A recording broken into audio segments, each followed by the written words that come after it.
Right, welcome to another edition of This is Mappa. I'm Stel. I've got Thasso again. Good evening, young Hello. man. Hello. Good evening.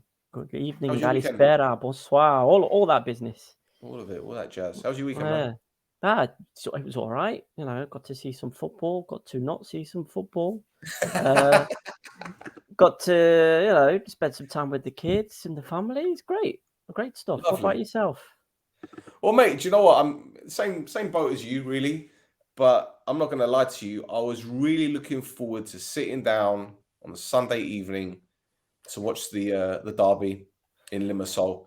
Yeah. And I sat my backside down and I saw people going onto the pitch, like little young fans, people in wheelchairs, etc. I thought, oh, here we go. This is going to be a nice send off to the Tsirio, being the last game between the two sides at the stadium, which they've shared since what 75, if I'm not mistaken.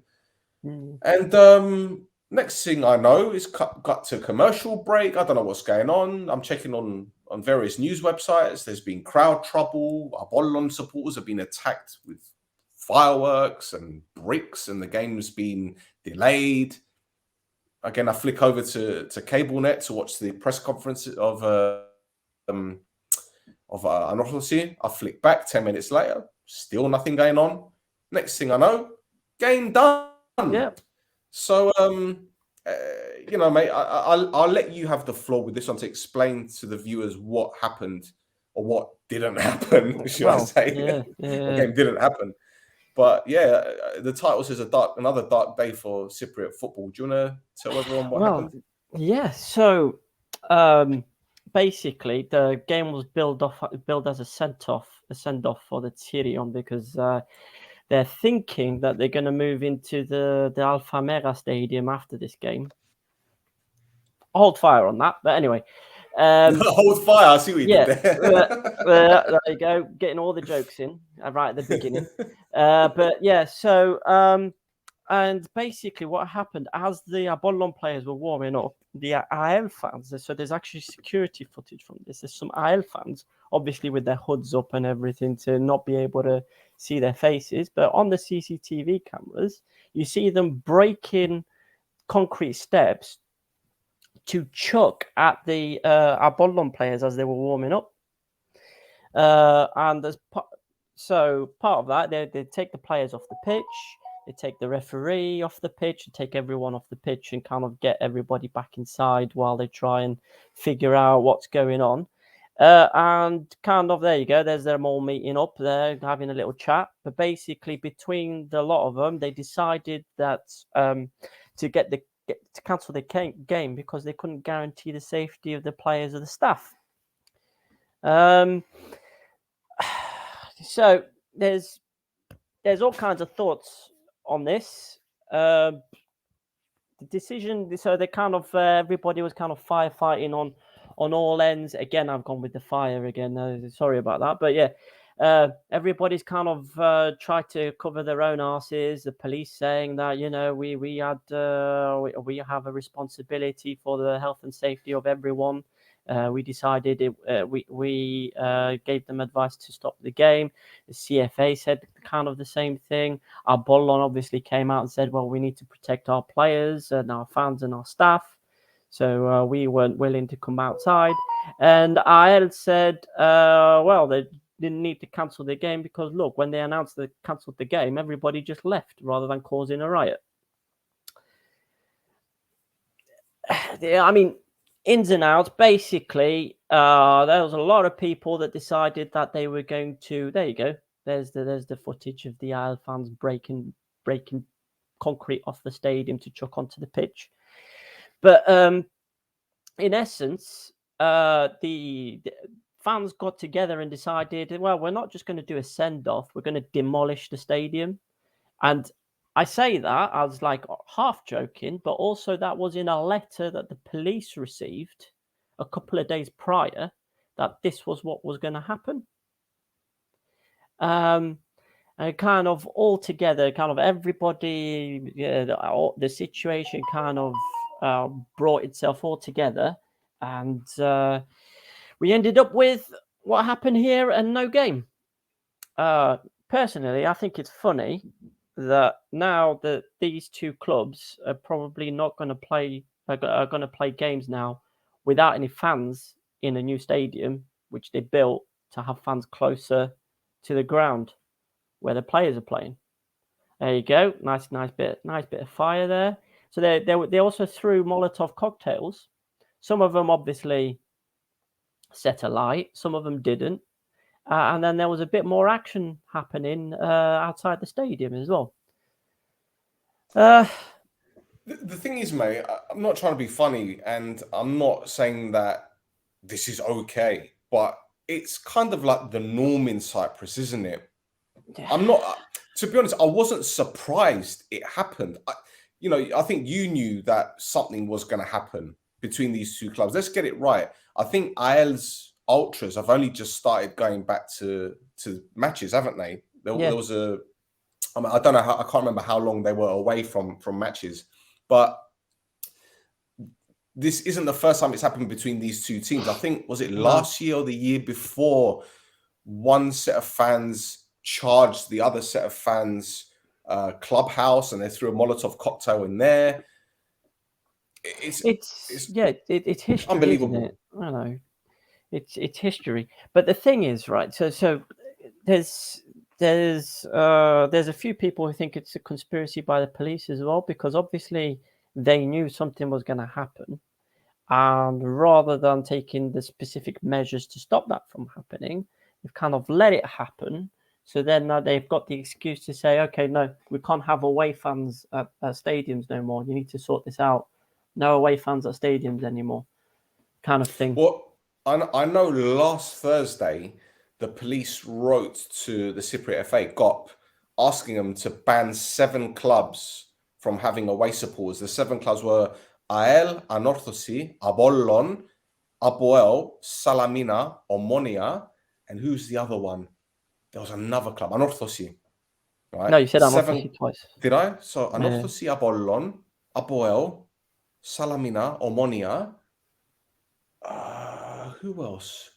There were 7 clubs. I know there were 7 clubs. I need to I need to do my research a little bit. I know they asked for 7 clubs to have away supporters banned from grounds, and GOP completely ignored them, as GOP do. But imagine if they do decide to do this. Can you imagine how much it would hurt Cypriot football to not have away supporters of these clubs as well? Because these are the biggest clubs. APOEL, OMONOIA, Apollon, AEL, ANORTHOSIS. Well, yeah, I mean, it's they'll be showing up at the Galapagos Clearidis, and there's only going to be 40 people there. sorry for DOXA and their fans, but they don't exactly fill that stadium every week, do they? So it's not gonna end well for these teams. They brought in this fan card, right? They brought in this fan card 8 years ago. Yeah. And the whole premise, as far as I understand, was for them to identify the troublemakers.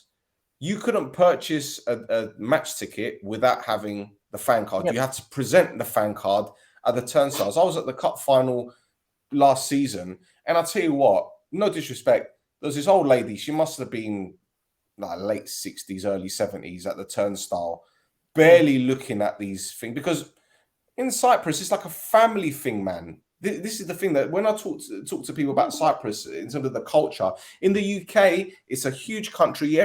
Not many people know each other. So when you go to any event, the security you'd think would be more stringent.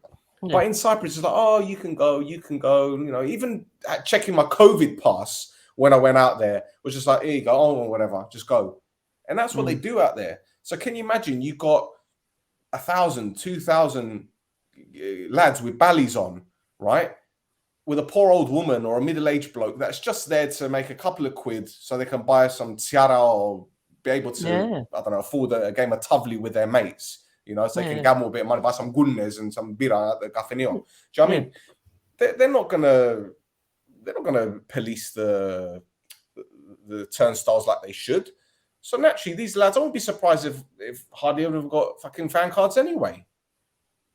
Yeah, no, I completely agree. Completely agree with it.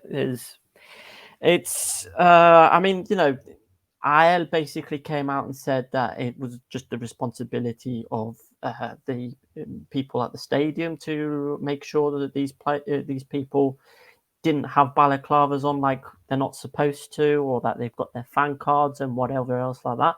But it needs to be a joint responsibility thing. You've got police, but stadiums in England or Spain or France or wherever you go, you've got police, but you've also got stewards, like proper ass stewards with the coat, with the reflective jacket and all that business. They don't have that in Gibro.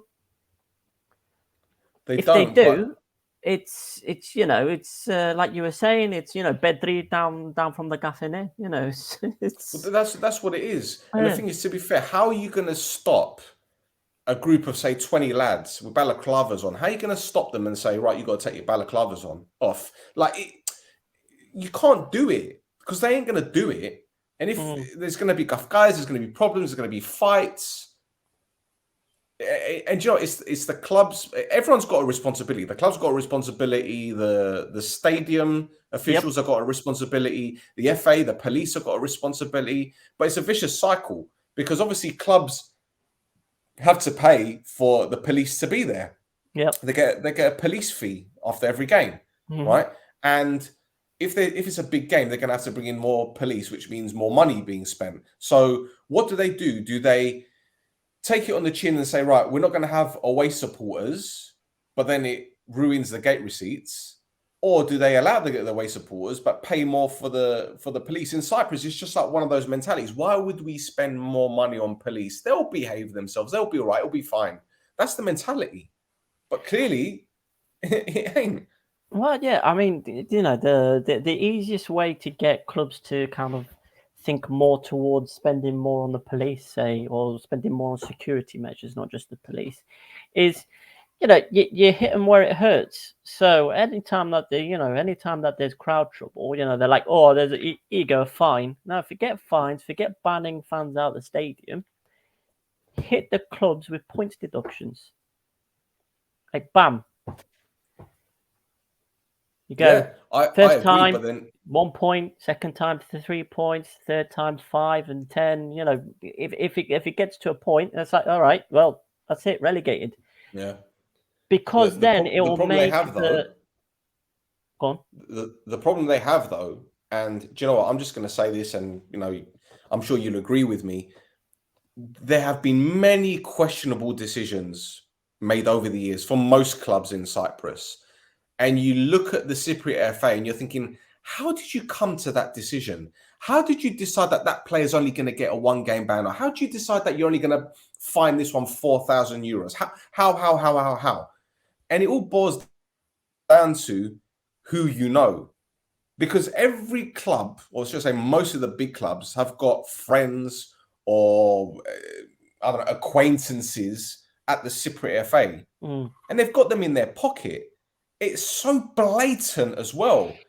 That's the alarming thing. I mean, look, football, the corruption in football is rife. If it happens at FIFA, it could happen anywhere.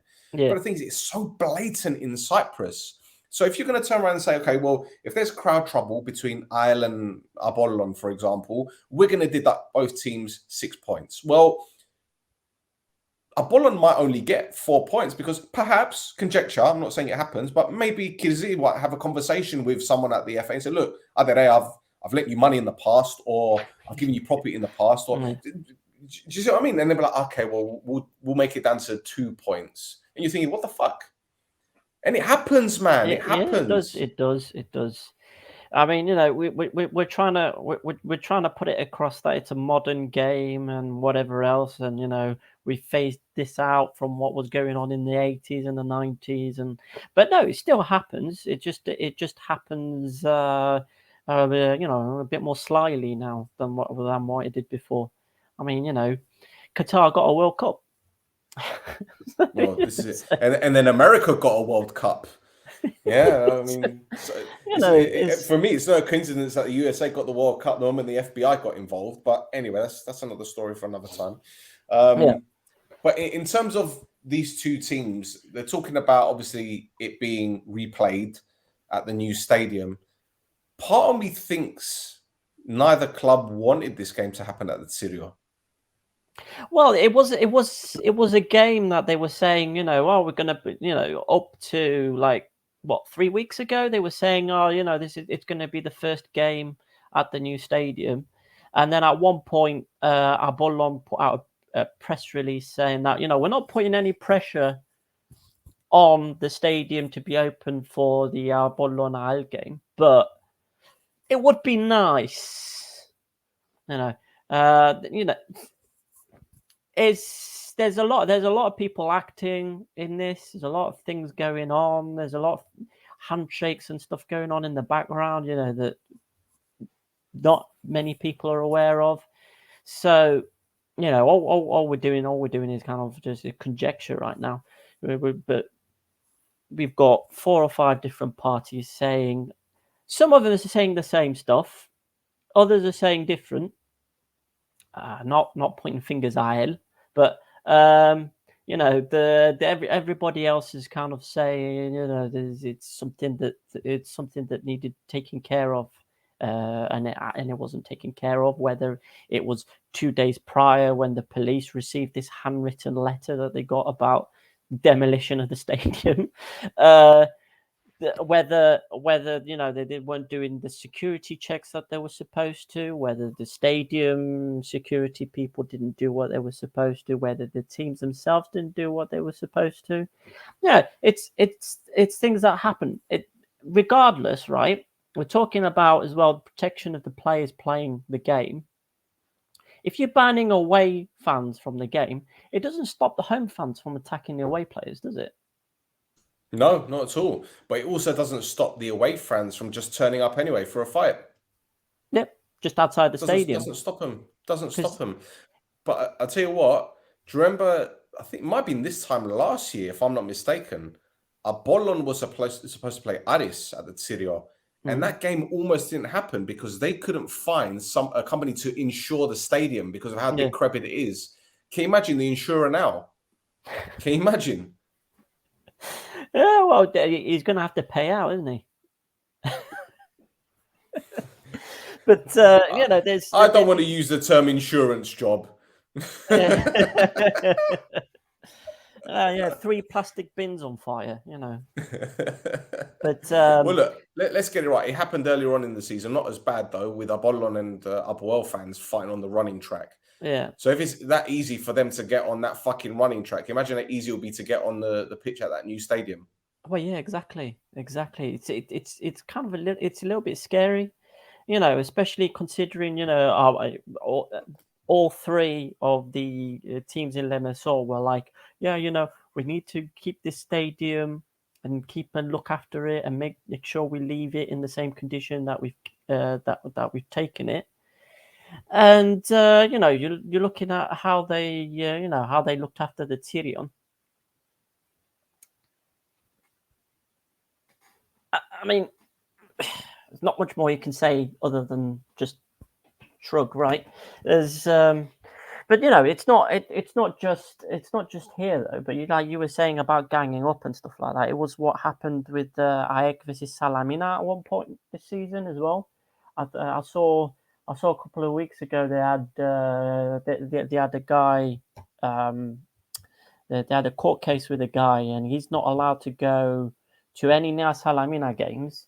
Basically, half an hour before the start of the game and half an hour after the end of the game, he has to report to the police station to say, "I'm here. I'm not at the Salamina game until the end of the season." I think it is, and then after that, he's free to go and do whatever he wants to go do again. Well, the funny thing is, right, what's going to stop him from going to the game after he's gone to the police stadium, the police station the first time? Because if I'm not mistaken, the nearest police station to Salamina Stadium is about 15 minutes away. I think is it Oroglini? I can't remember. It's not far. Do you know what I mean? At least it's got. It's Aradipo. Yeah, well, exactly. It's even closer. Yeah. It'd be even closer. So, I mean, he can go to the police station half an hour before kickoff, make it to the ground 10 minutes into the game, and then leave 15 minutes early and then get there. So I wasn't there. Yeah, see? See, I mean, just stick an electronic tag on him for fuck's sake. It's again, you know, it's.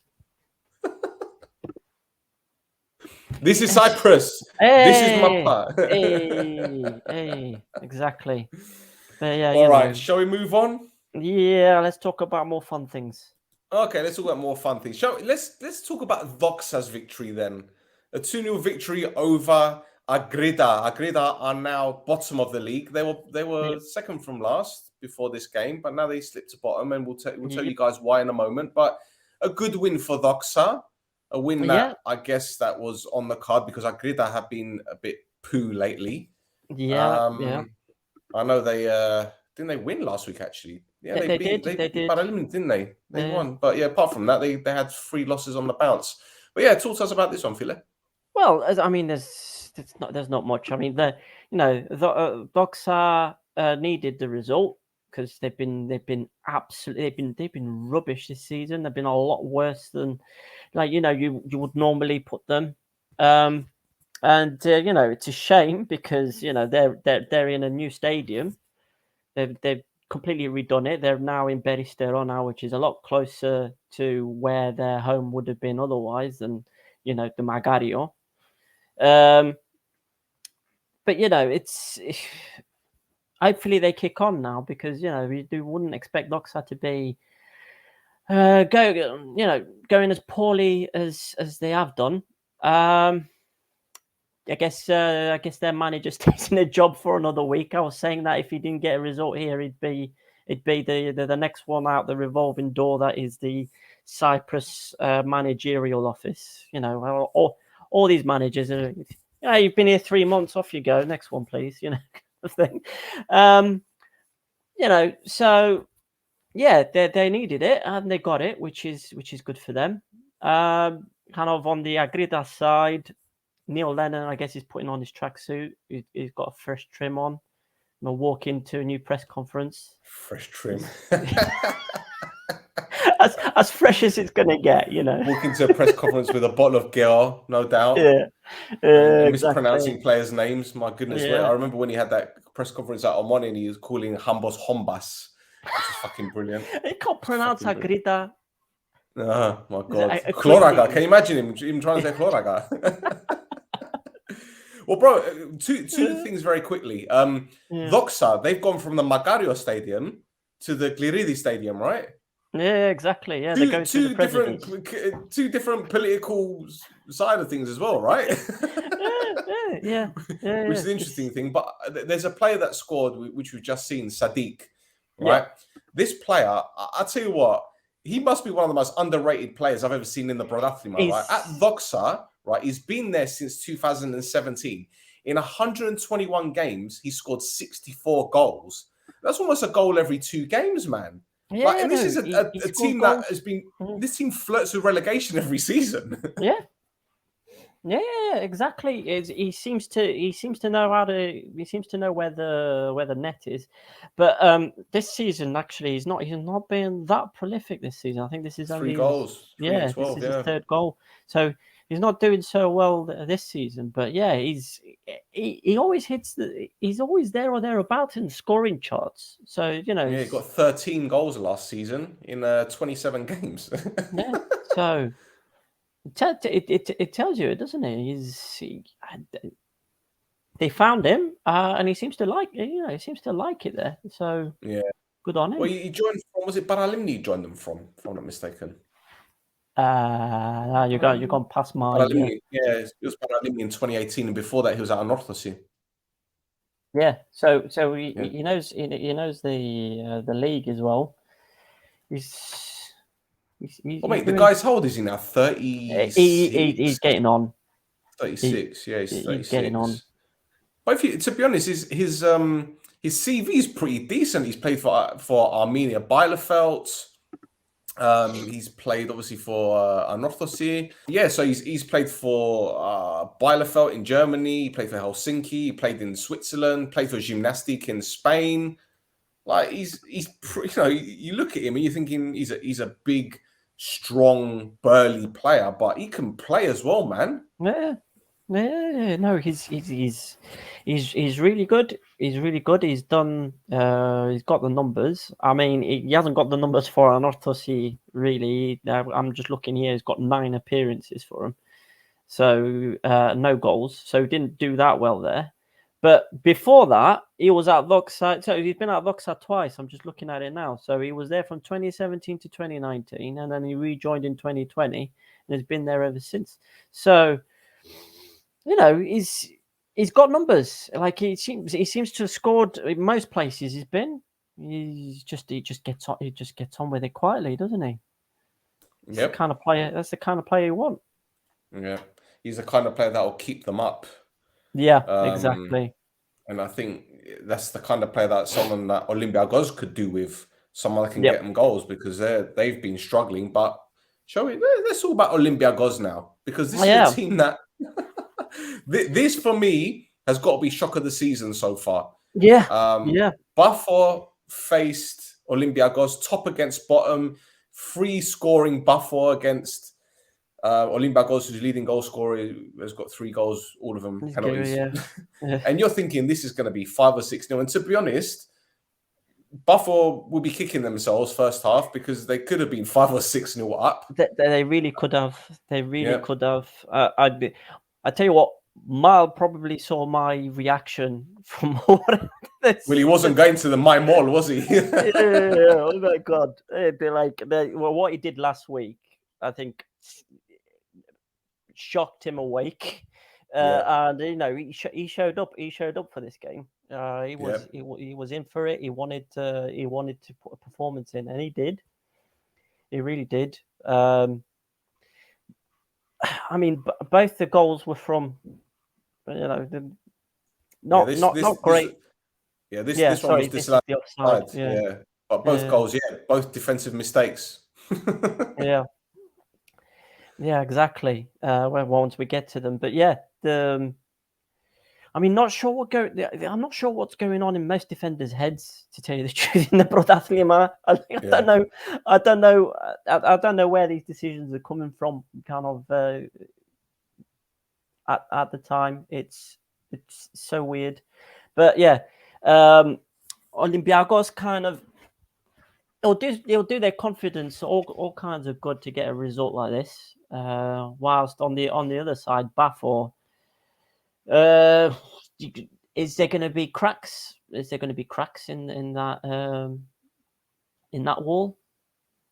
Are they gonna crack under the pressure? Is there going to be? Do you know what? I don't think so. I just think this was one of those games where it wasn't going for them. You know, when you have one of those games where no matter what you do, I mean, you see them putting the ball in the box. There's a free header. There's so much. The finishing was poor, but then can you say that the goalkeeper played the blinder? Can you say that the defense was okay? I mean, this is the goal. What the fullback was doing there? What is that? What is that? What is that? And what about the goalkeeper's starting position? Because I was expecting him to come rushing out, but that's a rush of blood to the head from both players. And to be honest, it's a good finish though, man. It's very composed, very composed. He could have fucked it up, but that was the shock goal. And the shock lead, which came completely against the run of play. Yeah. Good finish. Yeah. He's on loan from somewhere. Where's he on loan from? That's a good question. I have to look into that one. But a couple minutes later, what you can do, we can do better, I guess.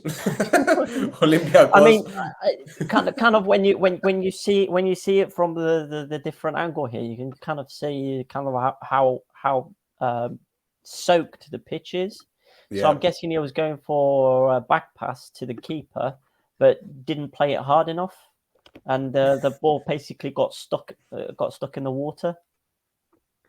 Okay, did you see it there where you got the water kind of just bounced?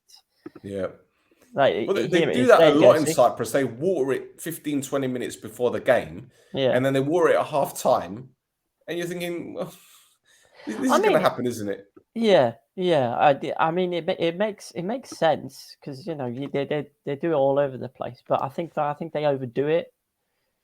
They overdo it sometimes. But these chances here. I mean, that's a great save. Don't get me wrong, but he's headed it straight at the goalkeeper. You're expecting more from the centre back. You know, Kvida, who's been fantastic for them this season. In all fairness, Tankovic had a chance. This guy had the chance. It just weren't to be. But that result means that Olympiakos are actually off the bottom now. Yep. Albeit on goal difference, which I'm sure that's something to be happy about. You can build on that. Yeah, I mean, like I said, it'll probably boost their confidence to get this result. Obviously, kind of break the cycle that they had going of these results. Do you think that's a pen? Would you given that? I've seen them given, to be fair. Yeah. I mean, it's soft. It's very soft. Yeah. But then again, you could probably argue that Tankovic pushed the midfielder defender into Valakari. Yeah, you know, if it was, I don't know, if it was like an APOEL or an ANORTHOSIS, that probably would have been a penalty. Or maybe. Right. So did you find out what happened with this coach getting sent off? Right. So I haven't got a bloody clue. Even the commentator didn't know who he was. So that just says it all. Because I saw it happen and it just came out of nowhere. It's just that there's a guy in a tracksuit stood on the pitch and he gets recalled. No, why are you there, bruv? Like, why are you on the pitch? But how about this? There was a chance the header which went wide, or the shot that went wide. I wouldn't say that Buffon are slipping at the moment. As I said earlier, I think this is just one of those games that it weren't falling from. Any other day, it could have been 4 or 5. And I know it's a bit of a cliche, but I don't want to discredit Olympiakos for this, because going to the top team, being bottom of the table, they can only do their best and coming away with a point. If you'd have told them before the game, you get a draw at Buffon, they'd be like, "What? Yeah, Christmas come early, mate." Yeah. That's exactly it. That is exactly it. They've I don't know. Buffon. It's a weird one. Like you say, it was one of those games. But if you have 3 or 4 of one of those games in a row, it's not one of those games anymore, is it? It's bad form. So it's something that they'll have to definitely rectify next game. You know, that's their second draw on the bounce, isn't it? Yeah. They played Ari in Larnaga. Yeah. So you'd think, okay, that one you could probably a draw's fine there. But saying that, you know, we're talking. I'm talking about them like dropping points, but they haven't lost a game this season yet. Yeah. So they've still, 13 games and they're still unbeaten. So, you know, it's just, I guess this is where Henning Berg earns his money, and whether or not he keeps them motivated and keeps them going for it. Yeah. But Gyro's still cashing checks. That's it. He's taking that Russian money. He's taking that again. Actually, he's taking it because he was at Sheriff, owned by Russians, so he's taking them Russian money again. But yeah, he's you know, he was injured for a good while there, but he's come back and, you know, it's as if nothing's happened. He's still scoring the goals for him, so it's great. Great, keeps things interesting, doesn't it? Absolutely. Well, mate, this is one of the most exciting league campaigns I can remember, and the draw gave the opportunity for clubs like ARIS, AEK, and APOEL to close the gap, which they did. And let's talk about AEK beating PARALIMNI 2-0 away from home. Again, similarly to the Buffalo game, it could have been a cricket score. The amount of opportunities AEK had, incredible. Triskovsky, I don't know how he didn't have a hat-trick in the first half. Yeah. But comfortable win. I know they had a couple of opportunities, PARALIMNI, this one in particular, but I think that was the closest they came to scoring. Yeah, I mean, so PARALIMNI side, Sacha's got them playing as a team. They've got a couple of good players, especially in midfield attack. You know, it depends where you want to put Diawara, but you know, they've got a couple of good players. But yeah, the AEK are really I mean, no, How about that for a finish, eh? even when it's How about that for a finish? even when it's like a tap in, it's not a tap in. He's got to do it, but he says a kick. Like, what? It's you know, they only score goalares. You know, it's listen, when you've dyed your hair bleach blonde like that, you've got to be scoring goals like that. I'm sorry, Rafa Lopez.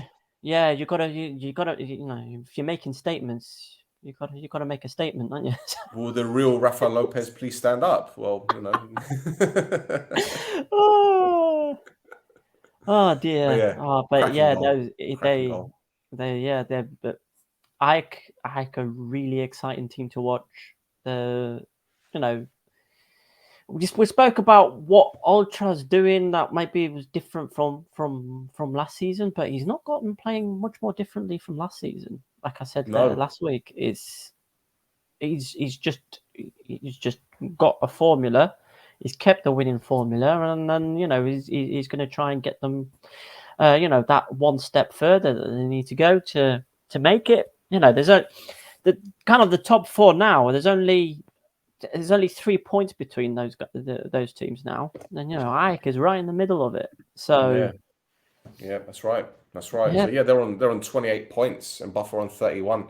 Yeah. So yeah, this is it's gonna be a tasty second half to the season. But I just want to go back to what we were talking about last week with AEK, in the sense that a lot of their dangerous attacks come from out wide. And you know, watching the highlights of this game again, you're looking, apart from the set piece, which you've just seen, and a few other half chances, most of their opportunities stem from out wide. I mean, you're seeing another cross from out wide into the box. Here's another one out wide, cross into the box. Like, it comes to a point where I'm thinking, perhaps Odra has done his research, and he's done his you know, as I said, he's done his research on the Cypriot League and noticed that centre-backs just cannot fucking head the ball. They can't. Here's another one from out wide. Here comes another one. You just know it's coming. Here we go. You just know it's coming. Another one out wide. Yeah. So honestly, he's probably, him and his team have probably seen the amount of defenders that cannot clear the ball for shit. You know, I mean, look at that free header. And this is just normal. It happens with Omonia. It happens with PARALIMNI, with Olympiakos. You know, but credit to Sanjuro, who scored the second goal. I mean, it was an absolute blind. Look at Triskovsky again trying to hit the overhead. He could have had 4 in this game, honestly. But again, from out wide. This is just a growing theme with this club, honestly. It's like on FIFA back in the day, you just cross the ball in the box. Yeah, exactly. just keep throwing it in there. At one point, somebody's going to get a head on it or something, aren't they? But yeah, it's with this game though. I noticed that while they're good attacking out wide, defensively out wide, they're a bit ropey, aren't they? Yeah. But I mean, it's with all teams, like you were saying, with the defenders can't header for shit. You know, if you're going, you know, both your wingers and your fullbacks going attacking, you're going to leave a lot of space out wide. There you go. Bam. There we go. Come on. Lovely. Like that. I like the other angle on this, where you see it go right into the side netting. It doesn't even go. Is it behind the goalkeeper, the angle? Well, it'll come up while we're talking. But yeah, you know, if you've got attacking fullbacks and attacking wingers, and you've got everybody trying to cross the ball, you've got, here you go. Look, here it comes. Bam! Look at that, son. Didn't even take a deflection. Look at that. Yeah, just instep, just beautiful. Like Beckham puts in the side netting. Yeah, that's it. Come on now. Yeah, but if you've got your fullbacks attacking as well as your wingers, then you're leaving that gap in between your fullbacks and your central defenders. And as we keep saying, central defenders can't header for shit. if they can't do that, then you're gonna have people coming in or coming inside, aren't you, from the wings? And that's probably how you're going to deal with teams like AEK and Bafo and ARI. I mean, that's kind of why Bafo and ARI finished 2-2 the other day. Last week, was because they kept attacking. They kept attacking the gap between the fullbacks and the defenders. Yep. Big old The gaps thing there is, because they have them attacking all the time. and the thing is, AEK have only conceded 9 goals this season. I think they've got the 3rd best defensive record. Yeah. Buffalo and APOEL got a better record, but yeah, they got a better defensive record than ARIS. So there you go. Yeah. That could be very, very interesting coming into the season, or could be very pivotal, should I say. So, Yeah. right. Let's talk about ARIS then. Let's talk about ARIS going to ANORTHOSIS, getting a 2-0 victory. But what I'm going to say, bro, this is going to go. In fact, I sound like I'm repeating myself. ANORTHOSIS, they will probably be disappointed they didn't get anything out of this game. And this is, again, a growing theme. You know, it's a pattern with this show now. AEK, great with the ball out wide. ANORTHOSIS, just great at being wasteful. Yeah. It's just like, wow. Yeah, I don't know, man. Maybe they need a higher. Look at that. That's a free header. That's a free header. You've You've got to get that on target at least. They need to hire a finishing coach or something, because it's there's no way. There's no way, man. Like, look at this goal from Kazu, by the way. Look, this is the left back. I want you to look at Waris, the guy on the edge of the D. Look at what he's doing. He runs, he stops. Oh, wait, too late. Like, he sees him as well. He sees him as well. Like, you see him just glance over like that very quickly just before it happens. But yeah, a free header again. Free header. But that's a good corner routine, though. It's a clever one, I must admit. Yeah. You got to get those on target, man. You got to get those on target. I'm sorry. So many. Look at that one. That's a great. Was that a save? Did he save that one? Van Alves. No, he didn't. No. Ardimada with a great strike there. Yeah. But they just can't score, man. They can't score. Look at that. You've got to score. Oh my. You've got to score, man. I tell you what they need to. So everybody kind of like in January, ANORTHOSIS need to sign a finishing coach. Yeah. They need to get someone to teach that these can players finish like Bambiga, like that. There you go. You know, that's your old school give and go, mate. Yeah, that's your old school give and go. I mean, and to be honest, the defensive line was shambolic, but you can't say anything about the finish, man. Right across the keeper. I love those. It's the Tsirio and refinish, isn't it? Just put it across the goalkeeper. That's what I keep saying. Don't try hitting near post. Go across the goalkeeper. And here's WARDA, came off the bench, overhead fancy kick, shit. save, Do the fancy shit. I mean, you know, if that goes in, great goal. But you know, I think they need to cut out with the fancy shit. They need to go. They need to go back to basics, like you were saying. They need to go back to basics. Oh, defenders in this league, man. Oh, Jesus Christ. I think it came to the point in this game where it was just desperate for ANORTHOSIS. Do you know what I mean? They were giving away too many opportunities. They didn't look like scoring at all. But, you know, again, when you first came on the show 2-3 weeks ago, we were saying that, you know, Munoz wanted to keep more clean sheets. He said that in his first press conference. And they're not just conceding goals. It's the manner in which they're conceding the goals. But to be fair to the defenders, their strikers ain't helping them out. No. Because the chances that they missed, I'm sorry, that's criminal, man. That's criminal. And do you know what? The fans have turned on the president. Yeah. They've been talking about him. They want him out. They want him gone, this and that.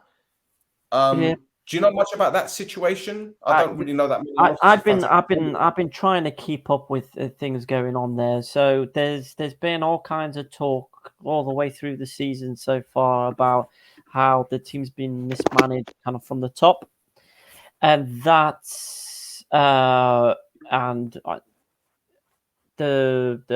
fan club seems to have more of a voice here than say in other places, because Boulaïdis keeps coming out with press statements and talks at dinners and whatnot, where he's saying like, you know, I'll go, but you know, do I leave straight away? Do I transition to the end of the season? Do we go over 3 years and get somebody in who knows the club? I don't know. What do you think I should do? Then, you know, the fan club and, you know, other representatives come out and say, you should do this. You should get out. And then he goes, yeah, but I love ANORTHOSIS. ANORTHOSIS is the fans' team, and you know, the whole process keeps repeating itself all the time. So I think that's why the ANORTHOSIS fans are starting to be really like, whilst they're trying to not be against the team too much, it's probably affecting the team. I mean, if you have a look at ANORTHOSIS' home form, it's atrocious. Their away form is basically what's keeping them in and around those bottom two places for the top 6. So and it's their away form, and then you're like, well, what's the factor there? And it's basically because, you know, you've got fan unrest because of the ownership. And well, they unfurl the banner. Here it is. Take your money to Bahrain and leave ANORTHOSIS to us. Like, I don't know what Bahrain has got to do with it. Maybe the president is hiding his money there, or I don't know. There's maybe something that they know that we don't. Take your money to Bahrain and leave ANORTHOSIS to us. Yeah. Well, yeah, that's the message loud and clear. We don't want you. Fuck off. What's in Bahrain? Like, I know they do some Formula One there. I don't know, man. I don't know. The only thing I can think of is because it's like an emirate, so it's like well-to-do and rich and whatnot. So take your money, fuck off, and we'll deal with the team. Thanks, kind of thing. I don't know. But yeah, it is a sad state. I mean, look, ANORTHOSIS is one of the big 3 clubs in Cyprus. Right, there's no two ways about it. They're the first Cypriot team to make it the Champions League. You know, they've got a rich history of winning trophies, and for them to be in this situation doesn't surprise me, because they've been like this for God knows how many years, since the last time they won the league. Yeah, I haven't seen anything. I mean, look, they'll start off well, then they'll fade away, and that's it. Like, I can understand why the fans are pissed off, but, you know, they're talking about bringing in 2 strikers in January, but that's not going to... Well, yeah, this is it. Remember last January when they got rid of, what's his name? Lafferty and Gacharava, and they brought in Novotny. And Novotny scored, what, 2 goals? Yeah, it's I don't know what is going on. It's been a while. It's dysfunctional. They're not where they need to be. But, you know, again, we keep going on about, you know, history and, you know, all these teams winning stuff, but history will only take you so far. You know, as a Villa fan, I know history will only take you so far. You know, we keep singing about winning a Champions League in '82. You know, so you know, there's you need the future, and I think ANORTHOSIS fans are worried that they don't see a future with whoever's in charge right now. And, it's an odd one. It's an odd one. Well, actually, it's odd for anyone else that doesn't know Cypriot football. But, you know, they brought in Larko in the summer, and I thought, okay, well, they're gonna build something here. They brought in Jason Punchin, and I thought that maybe they would use Jason Punchin as some sort of like influence in the middle of the park. You know, he and Artimadad, 2 of the most senior players at the club that have, you know, been there and done it. You know, Lazaro obviously in the team, WARDA. You're looking at it, you're thinking it's pretty decent, but, you know, Hambarzumian has hardly been playing. They've been struggling defensively. I think losing what's his name, Rizvani, has been a bit of a loss, because I think he was pretty solid from last season. All right, ANORTHOSIS fans will tell me that he wasn't great, but was he as bad as that Finnish defender they brought in from Buffer? You know, Pauli Yuri. Yeah.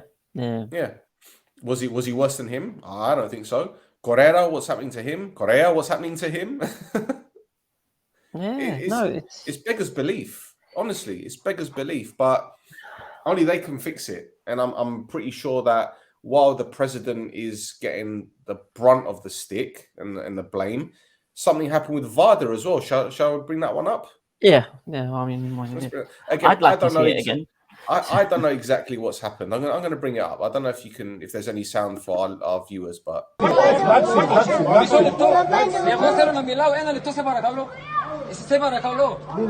حبيبي اما سالست اللي تيك ذا ماني اي دونت كير يغو غفا نورسس يغو يدو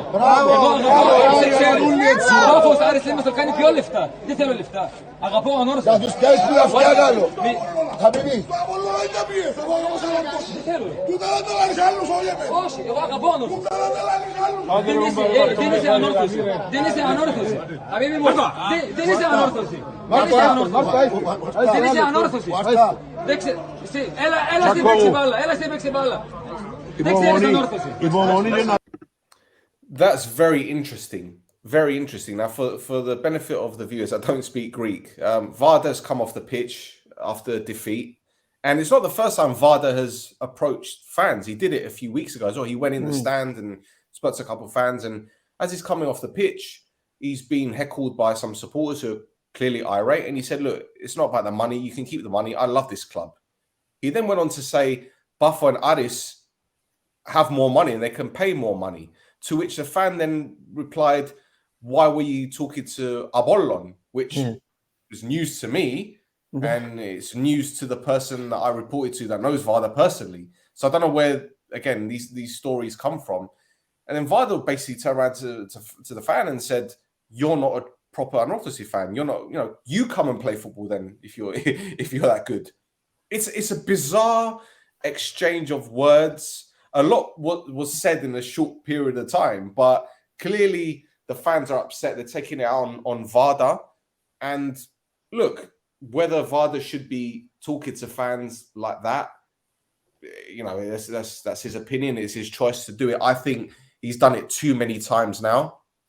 Is this a way for him to deflect criticism from him? I don't know. I don't know if that's some kind of tactic.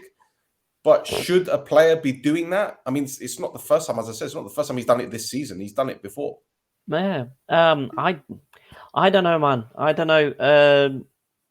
I mean, I can't say anything about his form because he's been injured for a month, 6 weeks. Yeah, he's been injured, so it's fair enough. But what I'm interested in is the guy who's screaming at him like wearing a suit. So, like, is he? Who shows up to a football match in a suit unless they're like a director or something? Well, that'll be quite. Yes, that's a good point. I didn't notice that. In all fairness, I didn't notice that. If you watch it back, the guy's wearing a suit. It's it's like the proper Gibreo thing of like I'm wearing a suit, white shirt. But Dragon guy open, no tie or nothing, is it? But yeah. Well, there was one fan telling WARDA to grab his teammates by the ears. Yeah. Grab them by the ears. Yeah, and there's another guy. I don't know whether it's the same guy. He was saying Ibomoni, like patience. Yeah. So, look, there's a lot going wrong at that club at the moment. And do you know what? With going back to WARDA, he was the player of the year last season. Standout player of the year. Yeah. In my opinion, anyway, he carried that team last season. But for me, he hasn't been the same player since they got knocked out of the semi-final of the cup by OMONOIA. And I don't know whether it's because maybe he felt that squad wasn't good enough to kick on. He obviously signed for him permanently in the summer because he was only on loan last season. Yeah. So did he not have many offers? I saw him taking photographs with many OMONOIA fans after the game, which again was quite bizarre because you wouldn't see like, I don't know, fuck knows, I don't know, Troy Deeney taking photographs with Villa fans. You wouldn't see that. You wouldn't. You'd get murdered. Well, that's what I'm saying. But WARDA just he's like a law unto his own. Like I said, he's a fantastic player, but there are things that he does off the field which are very questionable. Which I'm not going to say on this pod, but some people in Cyprus know what I'm talking about in terms of his behaviour. Some of his former teammates and current teammates know about his behaviour. But again, that's not to do with football, so I'm not going to go into it. But he does make a lot of questionable decisions, which makes you wonder, are you doing it for the cameras? Are you doing it because you genuinely believe that you love the club and you want people to buy into that narrative? I don't know. It seems very bizarre, very bizarre. Yeah, I know. Again, it's you'd have to. You know what? We should be inviting him on here to explain himself. That's what we need to do. Get him on here. He blocked me on Instagram a while back. So it might be a bit difficult to get him on. Then. Right, I got you. No, but I think only him and Vozinha are the two people that have blocked me on Instagram. It's I don't know. I think he's the way he does this is to be like, football is a fans game. We're here for the fans, so I guess he's trying to be more involved with the fans because of it. Whether that's to his advantage or his disadvantage, I don't know. I don't think he cares, to tell you the truth. If he cared, he wouldn't do it. Do you know what? When he signed for them last season on loan, the first thing I thought, how is he going to get on with Ketsbaia? Because Ketsbaia is an utter lunatic. Yep. He's an utter bloody lunatic. But I tell you what, didn't I fucking put in a shift last season? But this season, he's had, okay, Milanic wasn't there for too long. And now he's got Munoz, that is a pretty decent coach, but he's not batshit crazy like Ketsbaia. And maybe WARDA needs someone like that in the dressing room. Maybe he needs someone, in the training ground, give him a slap around the head. Yeah, like Garfield and Odie. Remember that? Yeah. Garfield used to beat up the dog, and the dog always used to come back. Yeah, exactly. Yeah. So where do you think ANORTHOSIS go from here now? Where do you think they go from here? Well, their home form needs fixing. That's the first thing. If they want to be, if they want to be getting into the top 6 and kind of staying in there, then they need to fix that home form, because their away form's fine. If you have a look at their away form, I think it's kind of, their form's weird. It's like win loss, win loss, win loss, win. It kind of goes like that, and it's kind of matching up with whether they're playing at home or away. So whatever they're doing away from home, they need to do it at home as well. I don't know why they're not doing that. Do you know what? Something tells me that a lot of these players are quite nervous when it comes to home matches, because, as you mentioned, away from home, they're pretty decent. Yeah, they got pounded at AEK, and I remember their fans throwing, flares and that kind of shit onto the pitch. But AEK is just down the road from them, so it might as well have been a home game, in all fairness. Yeah. But away against Olympiakos, they won. They beat KARMIOTISSA 2-0 away from home. Who else? Who else did they beat away from home? They beat APOEL away last week. So yeah, but you're right. The home form has been pretty poor. They lost to ARIS at home. They beat SALAMINA at home. That's something, I guess. Well, yeah. They beat DOXA at home. If there's a game to win at home, that's the game to win at home for ANORTHOSIS, isn't it? I mean, I think it was the AKRITAS game. It was AKRITAS at the beginning of the season when they drew 1-1, when WARDA went into the crowd to speak to the fans. That was the one. That was the one. So yeah. Anyway, we didn't speak about ARIS, but I think we said what we had to say about them last week. I mean, Gogolin wasn't playing, but Bambiga did the job. Yeah, their manager wasn't there either. He was suspended. Did you see him in the stands with the sign? No. But I saw your thing on Instagram afterwards with the. SHPILEVSKY was in the crowd, right, with a bit of paper, A4 bit of paper, blue marker. Guys, I love you. Just like waving it. It's like you see the fans with a poster saying, can I have your T-shirt? You got SHPILEVSKY, guys, I love you. I need to find it, man. Because that made my day. I was like, what the shit is going on with this guy, man? He's batshit crazy, isn't he? Yeah, but I mean, that's why he got sent to the stands, didn't he? Because of batshit stuff he was saying to the fourth official, or so incredible. But he seems to have his head glued on. He seems to know exactly how to get performances out of these players. He's got very good players as well, so he's got that with him. He's got them working in a great system. He's got working to their strengths, And he's just got them kicking on. I mean, you know, they're in that top 4. After, there is something funny that I have to mention, which I can't get the footage of at all. And I think it was the communications guy at ARIS, was being interviewed on the pitch after the game by CableNet. And as he's about to take the microphone or have the microphone to answer the questions, I'm hearing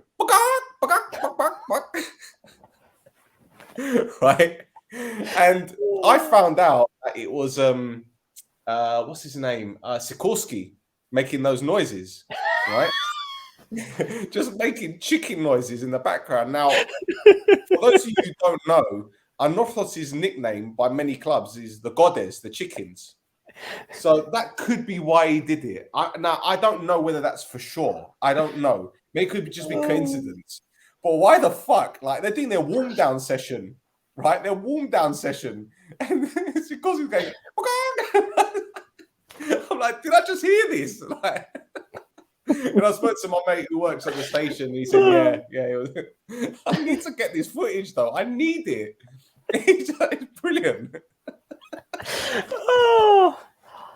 Oh man! If you get it, can you send me it? I really need to find it somewhere. I need to find it because I checked on CableNet's YouTube channel. I was hoping that it would be there, but nothing. But it was brilliant because before the guy even had the chance to answer, all you really said, I was wetting myself. I was like, boys, I was messaging my mates in the WhatsApp. Why do you see this? No one's watching it. Like, thank God the trouble happened at APOEL, because that's the only reason why I flicked over the channel, because they went to an ad break. I was like, okay, otherwise I'd have been watching the game and I would have missed it. But man, what? See, things happen for a reason. That's all I've got to say. Yeah, exactly. That game got cancelled specifically so you could hear the chicken noises. Exactly. It's the universe telling me that I need to hear Sikorsky making chicken noises. Brilliant. Fucking brilliant. All right, what's the next game, bro? We've done an hour. We haven't even done all the games yet. Fucking hell. Right. So we've done DOXA, we've done AEK, we've done ARIS. Let's do APOEL, man. Yeah. A 3-1 victory at SALAMINA. Yep. I tell you what, this is just vintage Milojevic, right? Pragmatic, effective, does the job, and if you give him the tools to work with, he's going to have a fucking demon squad. And from what I've been told, I've heard anyway, APOEL after a left back and a striker in January. If they get those two positions and they get those two right, I think they're going to win the title, man. I'm sorry to say this. I mean, even without those two signings, they seem to be doing numbers. You know, it's got like, you know, with the, last week our guests called them boring. I wouldn't call them boring. It's like they're inevitable, is what it is. No, it's. I mean, look at that run from Suffolk, by the way. Bloody hell. Yeah, it's kind of what I said. If you've got the players, that can do business like that, then you don't necessarily need the people behind them having to do that kind of work. Which is why, you know, you've got your defensive midfielders like Kostadinov or Starford. Well, no, like the Georgian fella. Oh, Gvida. Yeah. You know, Dashvili. Yeah, Dashvili, sorry. Yeah. So if you've got players like that doing doing the dirty work, then you know you can just let your players in front of them actually, you know, do the fancy stuff. Yeah. Well, look, this goal from Bloom was brilliant, and he was actually set up by another midfielder in Sacha. Yep. I'll tell you what, that's Sacha, man. As an OMONOIA fan, I'm sorry to say this, but I rate this kid. I mean, look at this. I mean, he didn't put much backlift on the ball. Great cross. Bloom, look at the air time he got as well, man. That's like Air Jordan. I don't know what the defender just fell on his ass, like he slipped. But, you know, you can't. And this goal, good credit to the referee for letting play go on. By the way, he could have just blown. But this Marquinhos, this guy has been pivotal for him this season, man. I think he's highly underrated, undervalued. Not many people are talking about him. He reminds you of how Thiago was at OMONOIA. big game player, man. Delivers. Yeah. I think it was a bit quiet at the beginning of the season, but I think as the season has gone on, he's found his comfort zone, and from there he's gone for it. You know, he's keeping. He's keeping. If he keeps up his form, you know, APOEL got the title. You know, but a lot of those front players are doing a really good job with APOEL. And I know APOEL have been really solid defensively, but I mean that goal they conceded there kind of tells me, you know, Belek. I think Belek should be getting to that. That's a very poor goal to concede. Or should the left back be reacting quicker? I don't know, man. I've seen a couple of decisions that Belek's made that haven't necessarily led to goals, but you know, it's been quite scary to you know, to watch. Do you think they should have held on to Scuffet? Maybe, but you know, ifs and buts in there. You know, True. You know, I said it on Twitter the other day. You know, if my Thea had that Chifka, she'd be a Theo.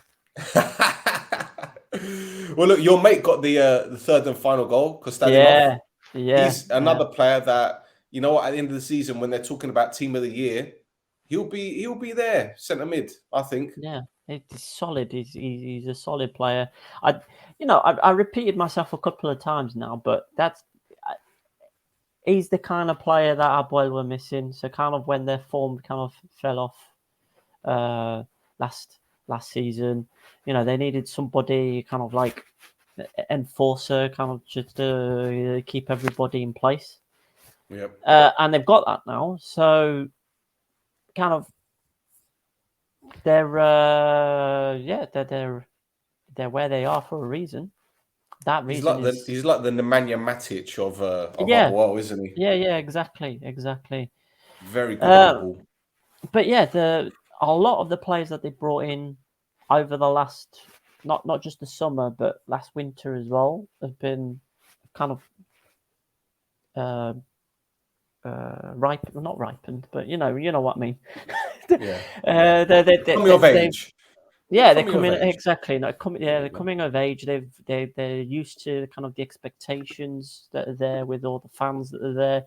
They're used to with the demands of a club of APOEL stature, and they're finally starting to pull the numbers together to be. And you know, if they don't at least come in one of those top two places, I think it'd be a very disappointing season for them. Yeah. Well, look, we saw against OMONOIA, they had 4 different goal scorers. Again, 3 different goal scorers. This week, yeah. You know, it's vital if you want to win the league. You can't rely on 1 or 2 players to bail you out. And while Kvilidai isn't scoring, while Maglitz isn't scoring, they're getting goals from all over the pitch. And if they are to sign another striker, what do you think that means for Kvilidai? Because in my opinion, again, this is my honest opinion. I said this last season on this very pod. If this lad stays fit the whole season, you're talking about 20, 25 goals. He's that good. I really rate him, but he's been so unlucky with injuries, getting back to full fitness, hitting form. And when he does get a string of games together and get some consistency, he gets an injury or it's international break or something that prevents him from kicking on. He was good at ANORTHOSIS. And he was pretty decent last year, but again, it's the injuries that kill him. Yeah. I don't think they, you know, the manager seems to think he's responsible enough to be captain, so I don't think he's going to be going anywhere anytime soon. But what I think is, I think he's not necessarily going to not phase him out, but there's players like Ilya and players behind him that aren't necessarily doing the business either. So when Kvilidai is gone, Maglitsa's not doing the work. Ilya's not doing the work, but you know, he's not scoring the goals. Ilya's not scoring either. So they need to fill that gap somehow. And whoever comes in, if they're going for a striker, whoever comes in needs to pick up what Kvilidai and the rest of them are dropping. I'll tell you what, mate. Here's another name I want to throw in. Dalcio. I was Yep. watching him in pre-season and in the Europa League qualifiers, and I thought this guy can play like number 10, Yeah. even out wide. He's a decent player, but can't get in the team. And this shocks Yeah. me. I mean, is this an attitude problem? Is it just maybe he's not doing the basics as what he's being told? I mean, I'm looking at that team, and as a Vegari, who played Vegari the other day? It was Bloom, if I'm not mistaken, because it At, was at this last game, yeah. yeah, because Villafañez wasn't playing. Villafañez wasn't No. even on the bench. Kvilidar wasn't even on the bench. Were they injured? I don't know. I think Sachal was playing left back, if I'm not mistaken. So yeah, I don't know about Dancio. I really don't. I think he's a player, but he can't get in the starting lineup. I know he came on, but can't get in the starting lineup. It's strange. Well, Strange I one. mean, I think is you don't mess with a winning formula if you don't have to. And it's a team that's getting results, so he's not messing with it if he doesn't need to. I think that's what it is. I don't think it's anything else other than that. I don't think there's anything untoward there. It's just the players in front of him are keeping them out of the team. If they weren't, if they're not performing, then obviously he's the kind of manager who'd go, right, you're not performing for me, take you off, put the next person on. Well, the last time he played the full 90 was against Bolon at the end of October, and he got the goal. No, he didn't. No. The thing is, he hasn't got any. He's only got one assist this season. He hasn't got any goals, so maybe that's another reason he's not performing. But I look at him. I think he's a good player. No, so he is. Maybe it's the statistics that are doing it for him. Because as I said, he's only got one assist this season, and that was against ANORTHOSIS, second game of the season. So perhaps the stats ain't lying right now, mate. Perhaps ain't lying. Yeah, I don't know. It's just not working for him at the moment. If the people in front of you are doing a good enough job, then you just got to keep working hard in training until you get your opportunity, and then you get your opportunity and you actually do something with it. There you go. That's it. All right. Final game: OMONOIA 4, Lokomotiv Bolemidia 0. Yeah. Oh God. Yeah. He's handy with the own goal. I've been speaking to him for the past couple of years, yeah, and he's a good lad. I take the piss out of him for his PlayStation skills, like FIFA skills. But the moment he put that in the back of his net, I didn't even celebrate. And it's not because he's my mate. I felt sorry for him, man. Like, because there's no communication from either of them. In fact, he looks over his shoulder. He probably thinks the goalkeeper's staying. Then the goalkeeper moves. I mean, if you look, he takes a quick look over his... You don't see it in that angle. But he takes a quick look over his shoulder to see where the goalkeeper is. And he goes to play him. And it's in the back of that. This one, I thought he was going to blow for a foul, actually. I thought it was going to blow for a foul by Humble. Yeah. But great ball from Mix. Lesiaks puts it in with his right foot.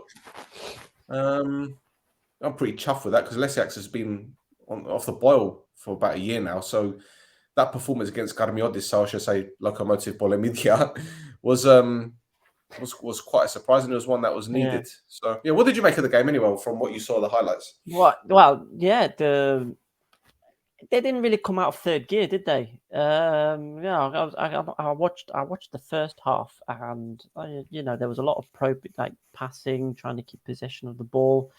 I don't know. It just obviously because there wasn't a need to attack with it speed as much. There was it felt a bit slow. But if you score 4 goals, if it works for you, it works for you, doesn't it? But yeah, the goals, I think KARMIOTISSA made a couple of attacking changes to try and do something in the game, and then those last 2 goals were, I mean, look, you've got 3 defenders versus 4 strikers there, but yeah, if you're KARMIOTISSA, OAPFC, right? You call them Lokomotiv Bolemidia, I'll call them OAPFC because I mean, at the beginning of the season, I did a screenshot of the players on Transfermarkt with their ages. And it's like 37, 35, 35, 34, 34, 33, 33. You like need to get down to the bottom of the page with the last 3 or 4 players that are under 30 years old. So, like you get to the 60, 66th minute, and Karmiotissa are probably hoping, yeah. So Karmiotissa are probably hoping 2 or 3-0 up before they get to like 60 minutes, because otherwise they're going to end up losing the game. But fair play to Omonia. They had a job to do, and they did it, didn't they? The players showed up to get the win, and they got the win. You must be relatively happy with it, because I would have thought you'd be like 1-0, 2-0, but 4-0 is a bit more solid. Well, the funny thing is, it's the 3rd game this season we've scored 4 in the league, which is a good sign, and it's good for the confidence, no doubt. We've got AKRITAS next, and then after that it's AEK, and then APOEL. So hopefully we get a victory against AKRITAS to keep the confidence and the momentum going. Now, I'm not saying like Chris did the other day that it's papering over the cracks, but it's a start. It's 2 wins on the bounce after losing against APOEL so heavily. It's a start, and I think the first half we probed a little bit, but up until the goal, the own goal, we didn't do anything. We didn't test their goalkeeper. But after that, Karmiotissa had to play. They had to get men forward. They overcommitted at times. We played the ball around them very well. Second half, I think we played a lot of good football in terms of the second half was a lot better. Yeah. But look, this head coach can only play with the hand he's been dealt with. This isn't his squad. So I'm sure that either January or even the summer, there's going to be a few players leaving, a few players coming in. So let's see. Look, I don't want to be one of these people who's like, it's just Karmiotissa, because you can only beat what's in front of you. And if you're looking at Buffalo the other day, being held at home to Olympiakos, this tells me, it further reinforces what I've been saying about this league, how anyone can take points off anyone. Yeah. Nothing's a given in this league anymore. It's not how it used to be. So we just got to take each game as it comes. I'm pleased with the win, and we move on.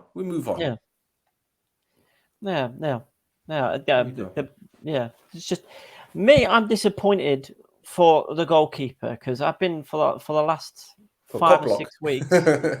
Not block, more like dick latch. But anyway, I'm a bit disappointed in him and for him, because he's been the one that's been keeping Karmiotissa in games and with the clean sheets. He's for a team of Karmiotissa's stature. He's basically winning them points by himself. But this weekend, not so much. But yeah. Well, there's still a long way to go with this league, and I think they're happy to be where they are at the moment. And given the 2 teams that are below them, let's see. But shall we quickly move on to one final story in Division 2 involving the team that's top at the moment, ARIS? Oh yeah. Good. I've been waiting a good couple of weeks to talk about this. The top team and the bottom team. ARIS on 21 points and Olympia's 4. So UEFA investigated. So they kind of look at weird betting patterns in whenever they happen, and there were some anomalies between AES and Olympias Lyon. And basically, there was a lot of bets put on a game where only 1 goal to be scored in the first half. So at the time, there was a big old press statement from AES, 2 pages worth of A4 posted on Instagram. So, you know, you had to proper like to actually be able to read everything. do that was what? being said. You know, zoom in. All right, there you go. See, you can't do it when there's something in the way, so you got to anyway. Lot of talk, lot of words, just to say, nah, we didn't do it. We didn't fix the game. Olympias Limpion didn't say much, but basically said the same thing. So it all went to GOP, the Cyprus FA, to kind of look at it. So prior to any judicial decision, both clubs were asked if they wanted to send a statement in. So ARIS again,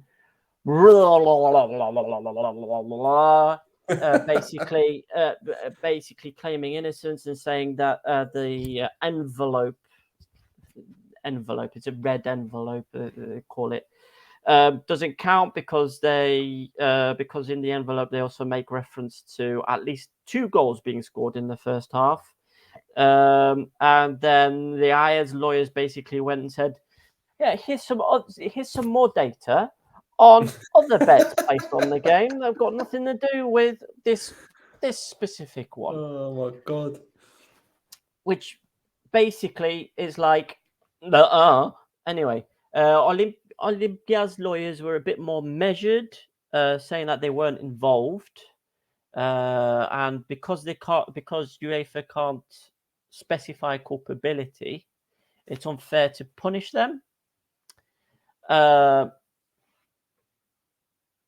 Since no responsibility is attributed to either club, and it's the first offence for both clubs, the punishment that the Cyprus FA put forward is basically cutting the funding. Oh, wait. Before you carry on, this is just going back to what I was saying about who knows who at the FA, right?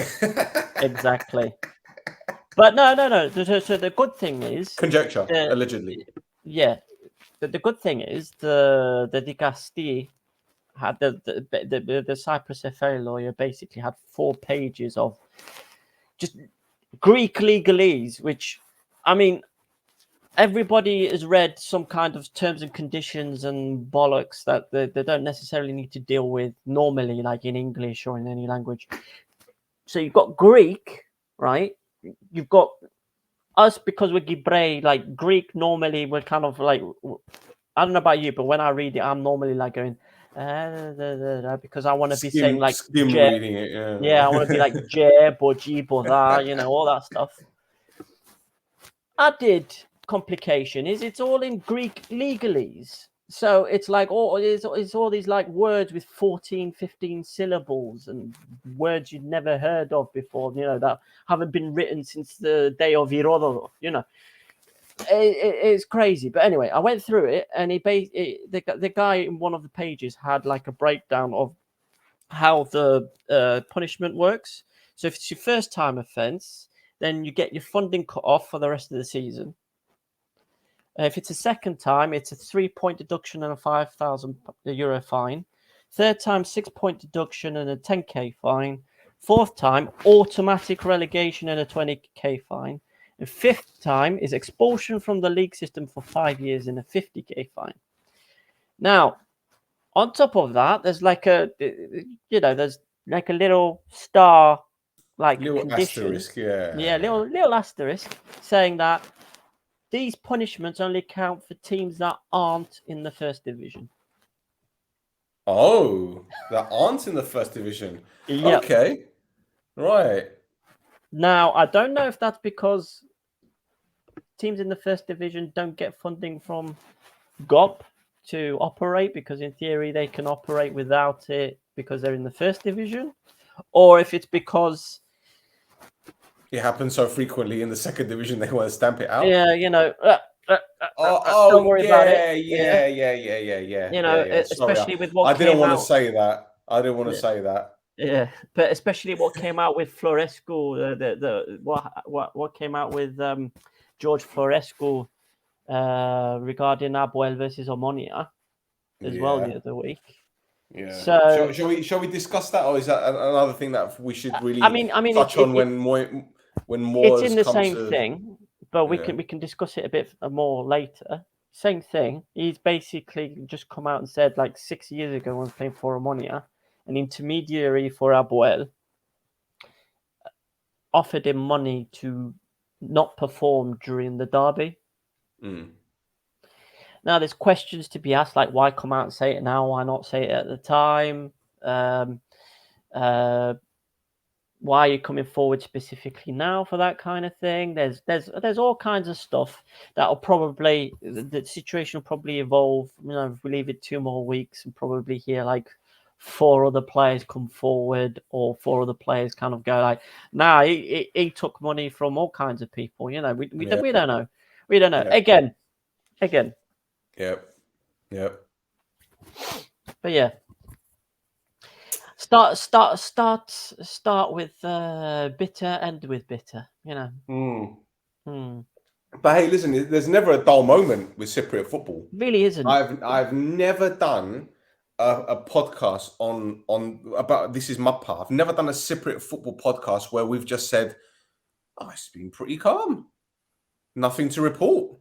Listen, there is always something. Always. If there wasn't, we wouldn't be doing it. No, of course not. But you know, it's almost to the point where we're looking at news stories, and every day there's something different. And God bless you for doing like a show plan, because I'm at 6s and 7s most of the time. You know, at least you've got some kind of some direction with this pod. I mean, I just get the images and the graphics. I mean, there's nothing major what I'm doing, but honestly, when I look at some of the shit that online, it's unbelievable. It's unbelievable. Yeah, I mean, where do we start? Well, exactly. There's so much bloody stuff. You know, it's all well and good, right? But when because we've got actual jobs. This isn't, you know, we're not doing. This is a hobby we're doing. We've got actual jobs. Yeah. It would be nice if they calmed it down for like a day or 2, so we can actually keep up. You know, it's a bit crazy. Yeah. Well, I mean, just looking now, there's a rumor of Valakari possibly joining a team in Greece, even though he signed a new contract. Panathinaikos played, was it Salamina they played tonight in a friendly? Yeah, Panathinaikos had Salamina. Yeah, and ARIS played. But yeah, that's right. Yeah. You know, we haven't even mentioned OMONOIA in the hunt for a new sporting director now. There's so much, and like literally every hour you can go on the news websites and there'll be something new. Like in England, you might have the same story like 4 times, but in Cyprus, it's like wow. It's talk about this quick. All right, we've got to move on to the next one. Somebody started a fire in a bin over there. It's relentless. It's absolutely fucking relentless. But yeah, that's been another edition of This Is Mappa. Thank you for everyone watching. Hope you guys enjoyed the pod. Do you want to give your website and your Twitter a quick plug so people can follow you? And it's right there at Flares Gaffes. I just realized we also do this in sound, so people can't hear me pointing. But yeah, at Flares Gaffes on Twitter. I'm on Instagram as well, but I'm still trying to figure that shit out. So keep an eye out for that. Yeah. But yeah, just if you go on there, it's got the website as well where I'm writing stuff when I trying to keep up with what's going on. I've got some articles on there as well. So yeah, check it out. Excellent. Well, one more thing before we wrap it up. I failed to do this last week, so shame on me. The league table. This is what it looks like. So Buffalo top, 31 points from 13 games, still unbeaten, the only unbeaten team in the league. Then you got APOEL second, 1 defeat, 30 points, only 1 point difference, but their goal difference is a little bit in comparison to Buffalo, but they have conceded less goals. Scored. It's the goal scored that's hitting them. Yeah, exactly. ARIS third, 29 points, 28 goals scored. AEK in fourth.